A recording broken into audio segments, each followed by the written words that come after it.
Hi, and welcome back to Just Ask the Question. I am your host, Brian Karam. With me today to discuss a new documentary, In Ways in War, is a co-producer Marcus Capone. All right, movie star. I had and co-director John Schenk. Having looked at the movie, I have to tell you, it was a fascinating subject for me, and I want to start out by asking you, John, how you decided to come up with this. And basically, what we're talking about, you're following a group of former Navy SEALs who have used psychedelic treatment to cope with PTSD, a very serious problem. And I've seen that firsthand covering the Gulf War. But having seen it and seen the results of it, what brought you to this issue and this topic? Well, thanks for having us, Brian, and you hit it Thanks right for on the being had, head. John. Kind of like Jerry Maguire, you had me at hello. You had me at Navy SEALs doing psychedelics. Bonnie and I, Right. Bonnie and I first heard about Amber Capone and Marcus Capone in 2019. This colorful figure in the Bay Area named Jameis McNiven, who's an EP on the film, introduced us, and we were just blown away by their story. At that time, they had kind of just started to go public with their story of the trials and tribulations that Marcus and his family faced, after he retired from the Navy SEALs. I think it had been a couple of years since he did this really intense psychedelic called Ibogaine down in Mexico for the first time. And they were really they were thinking about telling their story more publicly. They had done some relatively small events at psychedelic conferences. And we proposed to them that we work with them to make a documentary to really kind of go into the details and the drama of the storytelling, the backstory of the war, that Marcus was a part of, the global war on terror since 9/11, and then the aftermath and the kind of mental anguish and traumatic brain injuries that he suffered. And then ultimately finding this amazing window of hope that opened when they discovered this alternative therapy down in Mexico. Well, and I make a joke here about going down to Mexico for psychedelics, but it writes itself. But Marcus, I guess the question I have for you in watching the movie is, tell me a little bit about what got you there, what caused the PTSD specifically, and why did you decide on this type of therapy? Yeah. So 3 questions in one, and I'll answer. Yeah, I try to load them up, baby. It's called Just Ask the Question. I can hit you with a dozen. Yeah, just ask the questions. Yeah. So the first thing is why. I had been on antidepressants and talk therapy for a number of years, and I visited a bunch of brain clinics. It really wasn't you ask my wife, who's the CEO of our nonprofit Vets, she would tell you that she didn't see a PTSD thing in special operators. We signed up to go to war. We wanted to do the work. Most of us have a much higher level, 4 times the amount of traumatic brain injury than conventional soldiers, because we're around explosives all the time. We shoot our weapons a lot more. And again, nothing against anybody. It's just data and facts. And most of our community is struggling with mild traumatic brain injury from subconcussive blows. And research has come out, operator syndrome and others, where if you're a doctor, very difficult to diagnose a person like me coming back. I may have some wartime PTSD. I probably have some childhood trauma. I probably have some transition issues going on. Probably have some, as I mentioned, TBI. And so when you put all these together, it's like the perfect storm. And traditional medicine is just really difficult to heal these comorbid diagnoses or issues. And so I would have tried anything at the time. This was presented to me when I, again, had just had years of failed treatment. I've never heard of the word Ibogaine. I've never heard of Iboga, the kind of the plant that it's synthesized from. And I thought it was a bit crazy. I grew up in New York to two New York hippies, and I would say center left hippies, though, right? And Catholic dad, Jewish mom, and oh Lord, sounds like you know my family. Go ahead. Yeah, exactly. It's a typical Northeast, melting pot, and so I just thought of psychedelics as recreational drugs. I had no idea what their intended initial use was. So for thousands of years, any plant psychedelic was used for ceremonial rites of passage, a lot of spiritual work, um, detoxifying the body, stomach ailments. So like a lot of things, mental health. Western medicine took it. We brought it in the lab, specifically using it for mental health, substance use disorder. Then it got abused in the 50s, 60s, 60s, and 70s. The Controlled Substances Act in 1970 by Nixon kind of stopped all the research. So intended for mental health and then stopped. I only knew it as a recreational drug. So when I started doing the research, it made sense to me that, okay, maybe this is an opportunity. I still had trouble wrapping my head around it, that this was supposed to That's a heal social me. stigma, though, isn't it? 100%. Yeah. And when you listen to your doctor, like that's what we're supposed to do. We're supposed to listen to our trained doctor that, work at Mayo, went to Harvard and Stanford and all these places, and everything fails. And your wife comes to you with this plan to go to Mexico and do psychedelic treatment. It's just a little far-fetched, but you'll be willing to try anything when the traditional approaches don't work. And for me, it was a bit of leap of faith. You trusted your wife. Good I move. did. We should all do that a lot more. Yeah. I'll Good probably move, wr's a book baby. of that in the future. Trust your wife. That'll That's keep the you name of married. it. And she stuck by my side. We've been together for 27 years. We've been married for 27 years. We have such a tight bond, and she never left my side, and she was going to see this through. And we did. And the healing for me was pretty rapid. Within 48 hours, 72 hours, I felt like literally the world had just been lifted off my shoulder after taking this medicine, and we just wanted to pay it forward. So in a nutshell, years of failed treatments, I was able to, what I consider, pretty much heal within a short amount of time. So let me stop you there and then say, okay, tell me what you say within 48 hours. So what was your emotional state going into it, and what do you mean by change? It changed overnight. Can you walk me through the process? Absolutely. So initially, you were saying, I had some PTSD, I had some TBI, I had major depressive disorder, so I was really clinically depressed. I did not want to get out of bed. I was working professionally. I went into banking when I got out of the military, 2 graduate degrees. Professionally, I was like functioning, but I really wasn't functioning. I was isolating. Anger, violent, upset, all the classic signs of all the things we're talking about. The Ibogaine treatment is a 6 to 8 hour peak experience, considered one of the strongest psychedelics that we have access to in the world, and kind of puts you on this life journey of from childhood up until present time. And you kind of go back and revisit traumas, you revisit incidences that you've had as a child, in war, outside of war, with your kids, whatever is affecting you in your subconscious, the psychedelic goes in there, pulls up those instances and really shows them to you, and you deal with them. And that's why psychedelics are so powerful when you're dealing with trauma. So for me, that's what I dealt with for the first 6 to 8 hours, while at the same time, while you're tripping for the 6 while to you're 8 tripping, hours. you're dealing with these you're doing psychotherapy, right? So you have like years of psychotherapy done within a few hours. Those memories are coming to you, and you're flying reliving at you, and some of them that are really intense. You may visit Were you it. surprised by any of them? No, because we all know what we need to heal when it comes to kind of mental health, but we need sometimes that help. We need others to reinforce what we already know. This kind of just makes it really apparent.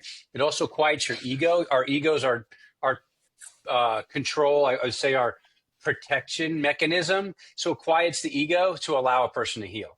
It doesn't, the ego is like kind of stands up and says, no, it's not the way we're going to do this. That gets quiet and the work can be done. And so 24 hours later, the psychedelic wears off. You're able to sleep. You feel a little bit better. I literally woke up and feel like the world has just been like taken off my shoulders. So all this stress, I was having anxiety attacks. I was ending up in the emergency room. I thought I was having heart attacks. So this was going on for quite some time, and it literally went away. So after my first psychedelic experience, all that stuff went away. And now I'm not saying it was a panacea. I've had to go back for several experiences, But I would say the initial 80% of healing was done on that first time. And it was tough. It was dark. It was violent. I purged, I puked most of the night. My experiences since then have been somewhat blissful. It's helped me, but nothing like the first time. And everyone's different. Brian, if you went and did this, it'd be different from John, be Right. different from me, right? It's subjective. Yeah, well, that's true about most psychedelics. Mm. At least it's been my personal experience, but I won't go there. But here's a question: what specifically? You say you weren't surprised because you knew all of it was there, but for the casual listener and viewer, and I'm encouraging them to look at the movie to go into greater depth of it. And John, I want to get your thoughts on it in a second, but Marcus, to finish up with you on this subject, what specifically in your life as a soldier contributed? Do you remember specific incidents, and can you talk about them? Yeah, I mean, it was extremely chaotic. I had some incidences of I lost one of my best friends on a deployment, and so I had like a Where lot was of the deployment? guilt. Afghanistan, Okay, one of my and that's where deployments you did there. most of your. I did most of them there. I did deployments to Iraq. So both global war on terrorism, zones, and we lost a close teammate. He was one of my best friends, and I took that really hard. I kind of wanted to shut off the world, and we also we lost a lot of friends over the years. So I came to a point where I was just really numb, didn't care about anything. Like I literally could get behind the wheel, drunk, or I could put down a bottle of Maker's Mark. Like it just came to a point in life where nothing mattered. Well, And this Maker's just Mark, at helped. least you had good choices. I did. Definitely drinking for the wrong reasons, though, right? For We've sure. all been there. Right. Yeah. Yeah. Too much though is, Right. it could be a tailwind, but I always say, tailwind becomes a headwind, and then there's an issue, Yes. right? It's not a problem until it's a problem. And so, during my experience, I went back, I saw my friend, and he was bright, and it just seemed like I didn't have to worry about him anymore. I saw it from a different perspective. Like I didn't have to take the weight of the world on my shoulders, and that just went away. And so I didn't think about it. I said, "Oh, this is fine." I saw a lot of instances of me judging my wife and the kids. Like there was having experiences of where I was being judged on the psychedelic and what it felt like, and it felt horrible. Like it felt like stop. My dad was judging. He was really hard on me as a kid. I was beaten as a kid. I watched him, be physical with my mom like for years. And like there was just a lot there. And so always being judged. And I felt like how much that hurt. And I said, I will not do that again because I feel how bad it is on me. I'm not going to do that to my wife. I'm not going to do that to my kids. I'm going to try not to do it to everyone else. So these are the things that you experience when you're into the psychedelic. And when you see it in a different perspective, you go, aha, I'm not going to do that again. So that's like the psychological piece of it. But then there's a neurobiological piece to it. And I'm not an MD PhD, right? Right. However, it is working on the brain. So it's working on the neurobiology of the brain, the synapses, the connections, the electricity to the brain. I had SPECT scans done. My SPECT scans had lesions on the brain, meaning like they weren't communicating, like kind of dark. Right. The Ibogaine actually works on the brain. It actually allows the brain to talk again. When the brain talks again, the depression goes away, the anxiety goes away, right? These are the things that are affecting individuals. So, How, if I can be so blunt, how did you lose your friend?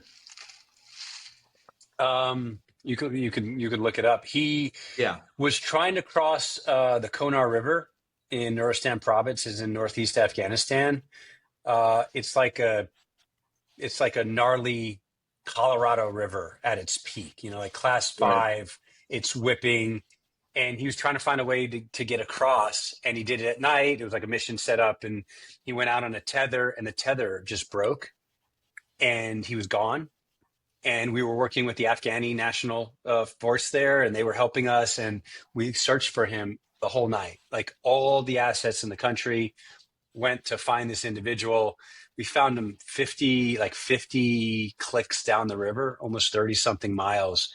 I think 10 or 12 hours later, I'm a little foggy I remember a lot of the night, but it was horrible. I mean, here's a guy you Yeah. just worked with that you just like high fived the day before, and just an incident that, not enemy fire, just like trying to do some recon, and then that was it. John, for you, I mean, what was your biggest surprise in putting this together? And Marcus, I appreciate that. But John, I mean, you had to have gone through, I mean, to simply go through this and watching how it was put together, it's pretty obvious that you were having to actually go through it secondarily as you put this film together. Mm. Yeah, I mean, thank you. Yeah, really, there's so much in the film, including the story that Marcus just told about losing Josh Harris. Is such a dramatic story, and Yeah. obviously of huge import to his life.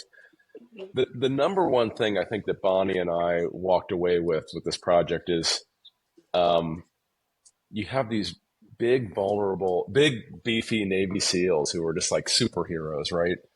And here they are Marcus, telling you're you a these big stories. beefy superhero. He he takes off his sweater all the time to remind me. No, it's just And because it's hot. That's literally the reason, just because it's hot. and here they are now, kind of in a very vulnerable state, opening up about kind of the things that ail them, including haunting memories from childhood. And when they go down to Mexico and they do this Ibogaine, and we talked to dozens and dozens of people who've been through the treatment before we started filming, they all had a similar story to tell, which is that they take this medicine and they have a very visual, almost kind of cinematic experience. A lot of people talk about it like a movie projector going on, or a slideshow, or Minority Report, where you can kind of swipe images from your life in and out of the frame. And what Marcus said earlier about getting perspective, he was able to go back and watch his father and mother interact, and himself and his father as a child, and he got that kind of psychological perspective that some therapists might work for years to give to their patients. Like, hey, can you see yourself in your father's behavior, and how does that make you feel, when you're passing that behavior on down to your kids or your wife? That kind of insight, Marcus just kind of spun that off very quickly as he was going through his Right. story there. That's a really profound insight, emotional, psychological perspective to get. It takes years sometimes to work to that.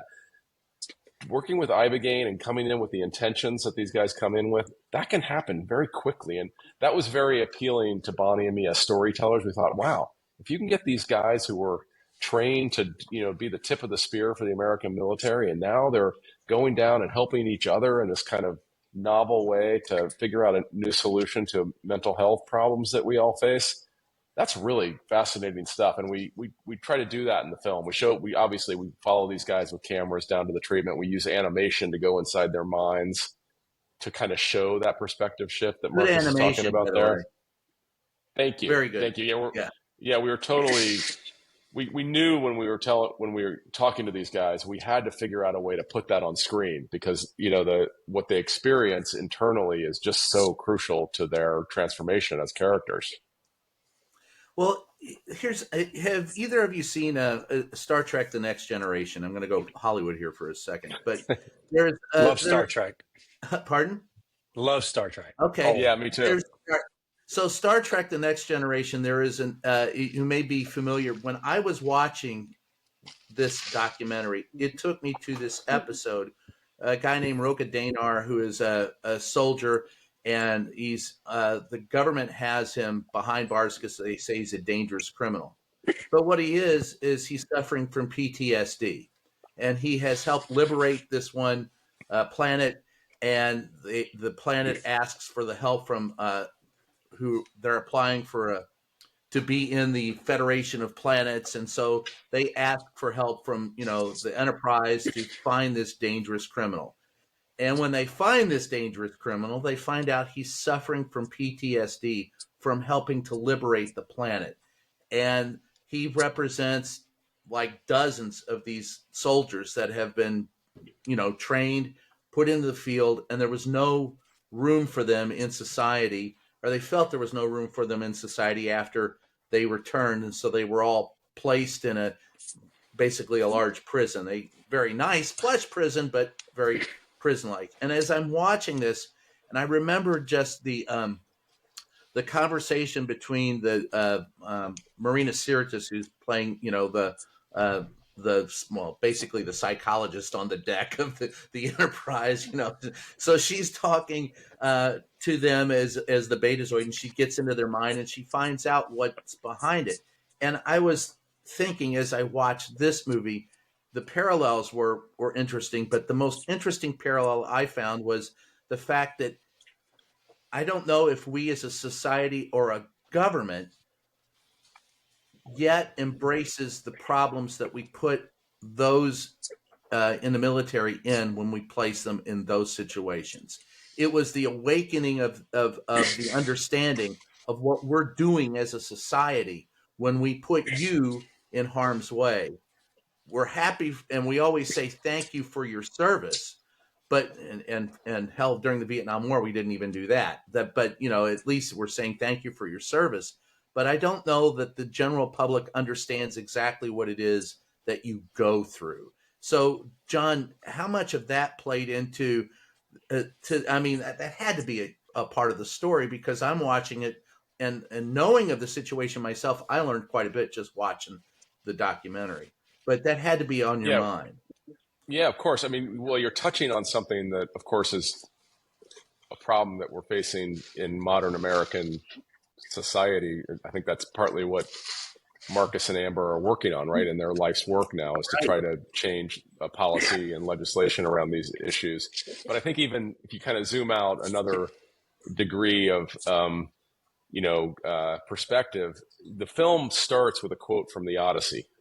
And I knew you'd back get in there sooner or later. I didn't want to do back, that, but I'm glad you got there. All right, back go ahead. yeah, back in Greek and Roman, and when we were making the film, we called it Project Odyssey for obvious reasons. The reintegration of soldiers after war is something that humanity has faced for time immemorial. The Odyssey is about this character Odysseus who goes off to war, but then in the end, in the kind of sequel to the Odyssey, the Iliad, it's about his struggles reintegrating into family life and to civil society back home. That's where PTSD, baby. that's the quote is, I've suffered much in waves and war. Let this next adventure follow. The next adventure is the reintegration. In the case of In Waves and War, the film, it's the use of psychedelics to try to help bridge, kind of your former life to your present life. And so, yeah, this is a big issue. It's something that people have faced for a long time. And I agree with you. I think that we have a problem in our system in the modern United States, whereas we expect so much of people like Marcus and DJ and Maddie, his brothers in the film, and their families, by the way. The wives and the children also bear the brunt of this. And then we don't have the right tools to help them after the fact. I think in many ways, the VA and other medical organizations in the military, they try. They're underfunded and they're under-resourced, but even when they do have the resources, they do what they can. But in the case of these extreme TBIs, CTE, PTSD, what they kind of generally call operator syndrome, we need new tools, and I think that's what's going on. Science is waking up to the fact that we have these natural tools that exist out there that we've ignored now for the last few generations because they've been unfortunately classified as dangerous, unhelpful compounds, and it's really nothing could be further from the truth. And I hope the film can help put a spotlight on some of that. Well, Marcus, that brings me to the point. I understand what your life work is now and the nonprofit and what you and your wife are trying to do. It's been my experience, and I don't have yours, but it's been my experience in talking with legislators and even members of the general public that, and I'm going back to my Star Trek reference again, like in that particular episode, people, even those people who are supposed to know, are not quite aware of what it is that you go through out in the field. How could they? They weren't there. Yeah, we lack, I would say, there's definitely a bottleneck. The demand is outpacing the amount of providers we have. So the amount of I think the average psychiatrist sees an individual for like 7 minutes or something. Like it's laughable, right? Like it's Right. crazy. And then the therapists, when I put therapists, psychologists in a similar boat. They're trying to do the same things. They're trying to do, psychotherapy. I don't know if we'll ever have the right amount of resources because we're only seeing the demand for mental health Well, care in terms of people raise their hand increase, but we're not right. seeing the tools and the resourcing available. And Now so I think that this issue is going to get bigger. That's my yeah, point. Right. I mean, we don't have a counselor Troy, right? We don't have someone Right. who can, Right. a base that who can go to your mind and go, oh, here's a problem. But the people who pass the laws, it's to me, the systemic problem that I find, the problem that I always run across when I'm talking with people who are in a position to provide either legislation or money to the problem and help assuage those problems are either they say they're aware, oh yeah, we know what's going on, but when you talk to them, yeah, I go like this, yeah, you don't know what's going on. I mean, I did not have, thank God, did not have the experience that you had, and I covered a war. I've covered several conflicts, and I've been in a position where I've carried a camera, not thank God, not a gun, but I've been in those situations, and in my experience, I don't think that the people who make the decisions, who write the laws, who can help people out the most, truly understand what it is the fuck that's going on. And And you're right. I think that that's partly the inspiration behind this film. and I'm not taking shots at any. No. Yeah, It's virtually impossible to understand until you do. I mean, I think Marcus is right. A lot of us Americans and elsewhere in the world suffer from all kinds of trauma that we don't have. We don't have the tools to deal with, and hopefully we're on the cusp of getting more access. But just on the hopeful side, we have shown the film to legislators in Texas and in California, and subsequently bills have passed to divert funding from other programs towards the research of Ibogaine for the use for the mitigation of opioid addiction and for PTSD type trauma. And we think that once people understand the story, exactly what you said, Brian, the problem is that people don't understand. Once they see the story unfold on screen and they can kind of have the real empathy for what people like Marcus and his family have been through, it's kind of amazing how quickly their hearts and minds can change. I think this is a case where it feels like it's taking forever to change minds on this topic, but I think in retrospect, it's going to happen much more quickly than we ever could have thought. There's something in the zeitgeist right now. People are curious about these things because they're hearing more and more anecdotally that they work. yeah, Marcus. And Brian, just to, I think, piggyback off of that and to your question, unless you've been there, very difficult to understand anything, right? So we've been on this knowledge train for a number of years now. We'll give them all the psychedelics and then they'll understand. Well, but understanding like sometimes what we are going through. Yes. That's why they always said, right, like the best officers, and I'm not taking away from good officers that weren't enlisted, but a lot of the best officers were like the guys on the ground first, right? They were like the grunts that were like, they were in it. They know what it's like. Sometimes your best CEOs at companies, right, were like on the ground floor. They see what's going on. They understand. And then all of a sudden, my best friend. Right. Because they get it, right? And then like if you were just given everything and you shot to the top and you read a few reports about PTSD and you're like, I get it. Do you really get it? Like, or do you really understand what's going on? You never struggled in your life. You never had to leave your family for 300 days. Do you really get it? So it's really difficult to make those decisions, to your point. It's just like, so, the more you know, like John and Bonnie, who had to embed themselves into this life and go, I get it now. John, you didn't understand this on day one. You're like, war, SEALs, whatever. Right? Psychedelics. I heard about them. But until you like inserted yourself and really understood, then you're a believer. Then you can tell the story in a much better way. You know how, Brian, like when you hear a beautiful song and you're like, oh my God, that speaks to me. I understand that. It touches my soul. that's what the story is. Rock and roll. These, Anything these exactly. These Navy SEALs, of course, they do look like superheroes, and they are amazing intellectual creatures and physical specimens. But they're human beings, and they're actually suffering through kind of an exaggerated version of what we all suffer through. We all have stuff from our childhood. We all face trials and tribulations in life. We all have problems with our marriages. We all struggle with how we parent. And you see all of that, by the way, in the film. Marcus go through his life, and that's why I think it's kind of audiences are finding a way to connect with this film, even if they've never seen combat or even had a family member that's gone to fight in a conflict. It's a universal human thing to suffer. The Buddha said, I suffer, therefore I am, right? And that's what these guys are. And they're the kind of amazing thing about it is that they were once on the tip of the spear to go defend the country, and now they're on the tip of the spear experimenting with this really way out there psychedelic called Ibogaine, which turns out to be quite useful for the treatment of these maladies. It's just a cool thing to witness. Where in Mexico can I go? Let's. Well, we can hook you up. Actually, the clinic in the film, they're probably going to get overrun once this film goes on Netflix. But they're already overrun. They're already booked overrun. out till like next August, September. Yeah, multiple homes. Like it's just busy. Yeah, the film isn't even out yet, and they're wonderful humans. Trevor Miller and Jonathan Dixon they know, they've actually studied how the Bwiti people in Africa have used these medicines for centuries. They understand the wisdom of that and everything that kind of native culture brings, and they do a wonderful job. And I don't know, Marcus, the success rate is off the charts, right? The success rate is extremely high.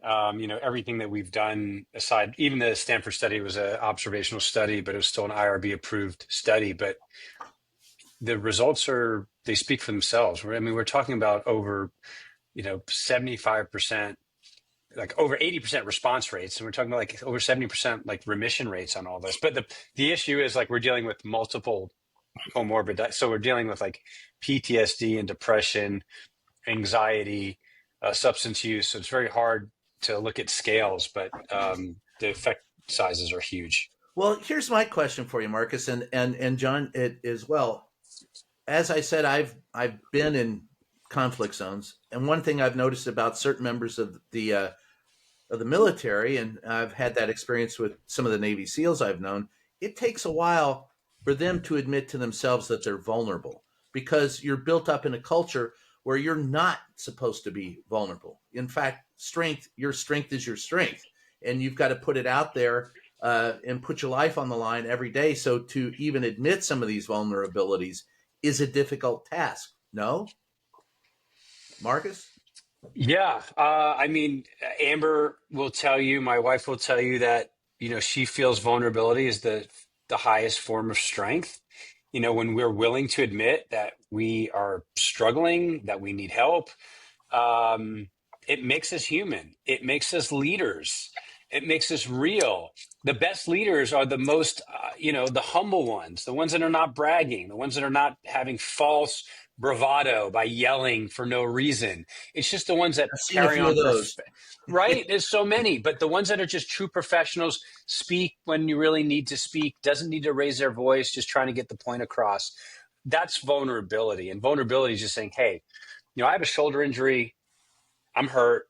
I need to go see the doctor. I need to get it fixed because I would like to get back in the game. It's the same thing between the ears. And that's what I try to tell people. You're not damaged for life.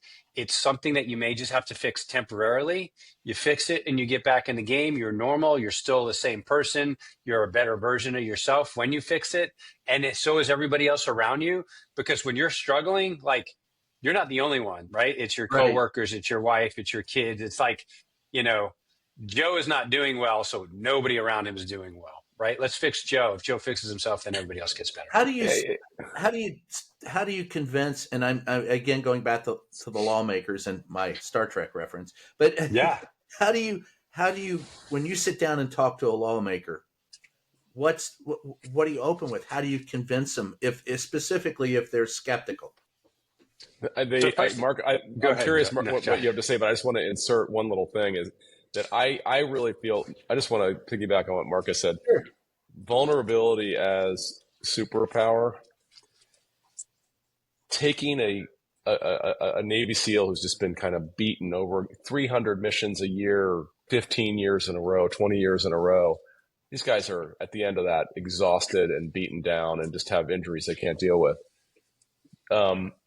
They might feel, just worthless, that they've kind of lost their way, lost their reason to swing their feet out of bed in the morning. The kind of crazy thing that happens in the film, and you see this, and Marcus himself was an example of this, is when they turn it around and they start to admit that vulnerability, that in itself becomes a way to help others. And I'm going to get to your question about legislators. When they show that vulnerability and their willingness to help others who are suffering, the people, the policymakers, they get that because they've seen it. They have friends, family in their own life that need that kind of help. And it's almost like these Navy SEALs are sort of throwing us a lifeline and saying, hey, we're gonna pull you out of this trench that you're in, and we're gonna show you potential solution to what ails you. And I really do think that's the magic of Marcus and Amber stepping up and being willing to tell their story and say, hey, we need to get others down here. We need to show them what helped us to get us out of this. Marcus? Sorry, Marcus, go ahead. No. I mean, I think you nailed it on the head. You were going. It kind of lost train. I lost train of thought there for a second. What's your opening spiel to a legislator? Oh, for the legislators. Again, just being open, honest. Not coming in there with purple hair and ripped shirts and Grateful Dead stuff. Not saying that we don't like all that stuff, but when you're speaking to a lawmaker, they're trying to take you seriously, and there already is some stigma, right? So we have to reduce that stigma. Let's reduce the stigma first. Once that's gone, I could sit down with them and say, hey, hey, buddy, I went overseas many times. I fought for this country. I came back. I listened to my doctors that you're paying for. I went to the VA. I used military medicine. I paid out of pocket a lot of money. None of this stuff worked. This is what I had to do, right? What would you have liked me to do? I may not be sitting here today if I didn't take these steps. It's very hard for a person to just blow you off from being extremely straightforward and honest and not trying to bullshit them and just looking them in the eye and say, hey, this saved my family. It kept us together. Look what we're doing. Right. And you know what? That individual guaranteed either their self or 1 degree of separation is dealing with the same exact thing. And most people can relate. I don't want to get into current politics in this particular endeavor, although I'd love to. But I do want to. There's one question that I have for you, Marcus, that I can't ignore. And it's when I talk to members of the National Guard or the military being deployed in the streets of the United States, I think that many of them are afraid of what you went through, that PTSD, that dealing with it going forward. So I have to ask, I'm compelled to ask, do you think that we're taking into consideration in the moves that we make in the military today the what will happen to the members of the military after it's over? No, absolutely not. And I think that's the part where you have to separate. So for instance, if I had to go back and be a Navy SEAL again, I absolutely would. I would take care of myself along the way. So if I wanted to do 20 or 30 years, you can't just be on that bullet train 100 miles an hour all the time forever. You're just going to burn out. Again, what initially is a tailwind, one day is going to be a headwind, and you're going to just flop. And so you need to take care of yourself. There's no way that I think you can. What you have to do is you have to set up the right treatments and resources to be successful. So if you are going to deploy individuals for X, Y, and Z work, let's make sure we're also taking care of the individual, not just sending them off for fodder. We know individuals are going to see stuff and do stuff that they're going to think about or ruin them for the rest of their life, right? So we should have those resources in place. I'm not smart enough to tell you what all the resources are. We are trying to do our best part, John and I, by telling a story to say, hey, we need to have these tools in place because because here's the thing, not everyone's going to come back broken. Hopefully, maybe there's a small percentage that do, but however, that percentage has every right to heal, and Right. that we should give them that opportunity, whatever it is, right? And that's what we're doing. And so, and again, the politics question, we were asked before, Marcus, what did you think when you were downrange? And I was like, well, I was operating, let's say, near Jalalabad, and I couldn't think about what was going on in Helmand province if it didn't have anything to do with me directly in terms of politics, because at the end of the day, I wanted to protect myself, the brothers I worked with, and I wanted to come home to my wife and kids. And that's like all that mattered at that time. So I couldn't think about what was going on in DC and the fact that politicians were fighting and should we be there, should we Or if not you be were there? deployed in the United States, that And if I was deployed in the United States, you know, fortunately for the units that I worked for, collateral damage was a big deal. And I would argue that we produced the least amount of collateral damage when we went out because we were really going for, I would consider us surgeons, right? Like we're going after like bad guy, 1, 2, and 3 that was doing really bad things. And like, that's all that we cared about. And, enemy combatants. enemy combatants, of Yeah. course. Yeah. And I John? can't speak for everybody, right? Like it's Yeah. just not, it's not black and white. It never is. And we also have to remember that. Like this is, Yeah, I think Brian, I don't know, somebody much wiser than me reminded me recently that, when you're making a film, telling a story, you have to separate kind of the sins of the system that we're in from the actors and the characters Yeah, that's what that are participating in it. I think that was in a way one of the great lessons of the Vietnam War, right? We blame the soldiers for the policy that the soldiers had nothing to do with. And I think in this case, we're kind of going even further in that direction. We're saying, look, let's not just not blame them, but let's really try to understand these folks as human beings who are suffering, and then kind of are dropped out the other end with a total lack of resources. And that's the story that Bonnie and I told in this. We're honored to tell in this film, and it takes twists and turns, and it's really not the story that we expected. And by the end, you see these big burly guys who were just saying, under the influence of these medicines, I felt a connection to the universe and everything, and I'm able to have perspective and insight that I've never felt before.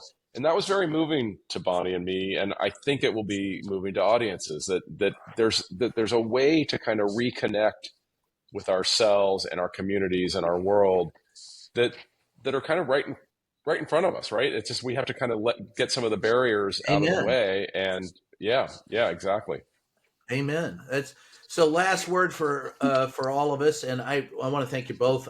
This to me is a fascinating subject, and I could literally be in therapy for hours on it, talking about over the things that I've seen and been involved in, Yeah. and that's and it's not. I won't even pretend, Marcus, that it's anywhere near the scope or the breadth of what you went through.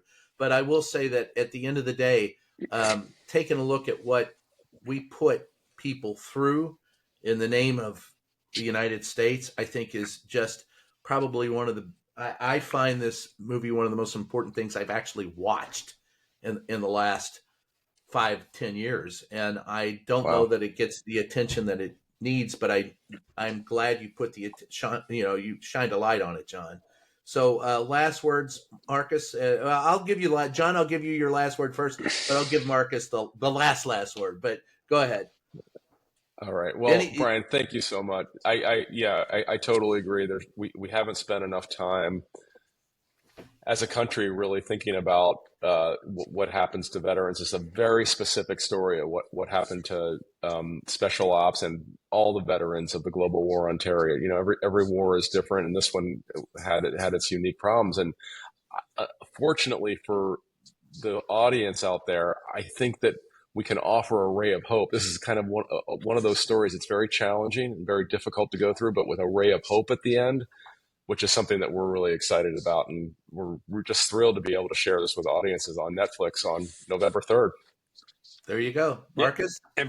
And Brian, last word, I want to thank you for having us on and having this discussion and having, I always say this, my wife and I say it, that one of the most beautiful things about this whole thing is that we've taken party lines and kind of actually lost him? Nope. Oh. I think what he was saying is, if Marcus doesn't come back, it sounds like he has a technical issue. It's amazing, kind of the purple nature of this issue. Like we have conservative Republicans, and there he is. I was trying to speak for you, Marcus. Can you guys lost see me? You for a second. Yeah. All right. Well, I can't see anybody, but I'm gonna keep talking.